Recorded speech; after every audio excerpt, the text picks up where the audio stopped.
Alors, je suis Bernard Romeau, je suis professeur émérite de l'université, j'ai 65 ans.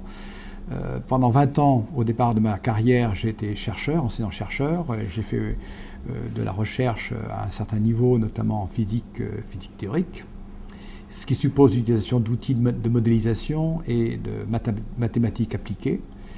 Et ces outils-là, je les ai toujours utilisés dans le cadre de mon enseignement, dans le cadre d'enseignement professionnalisant et dans le cadre notamment de formation d'ingénieurs. Progressivement, je me suis impliqué dans la création d'une école d'ingénieurs à Nantes, qui était l'IREST. J'en suis devenu directeur dans les années 95. Et voyant déjà l'évolution de l'enseignement supérieur des écoles d'ingénieurs, je trouvais qu'une école petite ou spécialisée avait moins d'avenir. Et donc j'ai beaucoup travaillé pour créer un rassemblement d'écoles sur Nantes. Et donc j'ai été le promoteur et le créateur de la première école polytechnique universitaire qui est celle de Nantes, qui a été créée en l'an 2000. Je suis devenu coordonnateur de ce réseau, puisque la marque Polytech est devenue une marque d'un réseau qui désormais compte, je crois, 11 ou 12 écoles d'ingénieurs bâties sur le même modèle, qui partagent les mêmes objectifs, les mêmes méthodes de recrutement, les mêmes logos, la même communication, enfin, un véritable réseau. Et puis, je suis devenu membre de la conférence des directeurs d'école française, puis vice-président de cette conférence. Et enfin, cette conférence-là m'a proposé comme membre de la CTI. J'ai été membre de la CTI et j'ai été élu président il y a 3 ans. Les mandats sont de 2 ans, donc j'ai été renouvelé il y a 1 an comme président de la commission d'éthique d'ingénieurs. Enseigner, former des ingénieurs suppose une équipe pédagogique. Et bien sûr, une équipe pédagogique qui soit diverse avec des talents multiples et variés. Il est évident que former des ingénieurs suppose qu'il y ait dans le corps enseignant des personnes qui aient une forte expérience industrielle. La CTI, Commission d'éthique d'ingénieurs, insiste pour que au moins 20% d'enseignement soit fait par des professionnels. Donc il est important qu'il y ait des professionnels d'entreprise qui interviennent fortement dans la formation.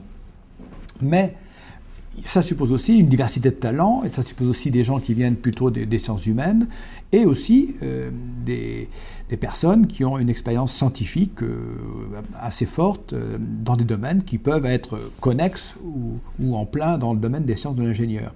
Donc moi je suis plutôt aux marges, mais je suis toujours impliqué dans l'enseignement de manière très concrète, en utilisant les outils que j'avais développés pour la recherche fondamentale dans la formation des ingénieurs. L'essence de ce que je faisais, c'était la modélisation, c'est-à-dire le développement d'outils mathématiques et d'outils algorithmiques d'ordinateurs pour modéliser des systèmes. Alors que ces systèmes-là soient des systèmes physiques comme l'atmosphère, le climat ou la cosmologie ou le noyau atomique, il y a derrière tout ça un style de formation, un style d'outils que l'on peut adapter à tout système. Sans faire la théorie globale des systèmes, il y a des invariants de méthodes, et donc je n'ai jamais enseigné la physique théorique nucléaire à mes étudiants.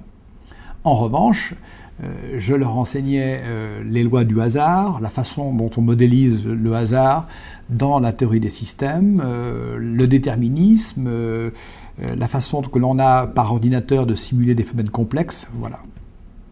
Et qu'avez-vous tiré de cette expérience sur les rapports, on pourrait dire, entre les écoles, les universités et les titres ? Bon, les titres d'ingénieurs, on y reviendra peut-être tout à l'heure, c'est un fait qui est récent, en France notamment. C'est le fait que les universités, ou du moins pas les universités, mais souvent des équipes à l'intérieur des universités, se sont fortement impliquées dans la création d'écoles d'ingénieurs dans l'université. Il faut savoir que la première ou les premières écoles d'ingénieurs universitaires ont été créées vers les années 70. Il y a eu une vague importante de création dans les années 80. Et parce que il y a tout un ensemble d'enseignants du supérieur, y compris universitaires, qui ont pensé que la formation d'ingénieurs était à la fois essentielle pour les jeunes qui rentraient dans l'université, en termes de métier, en termes de débouchés, et quelque part aussi pour répondre à une certaine demande industrielle qui est toujours quelque part en croissance en termes de formation d'ingénieurs.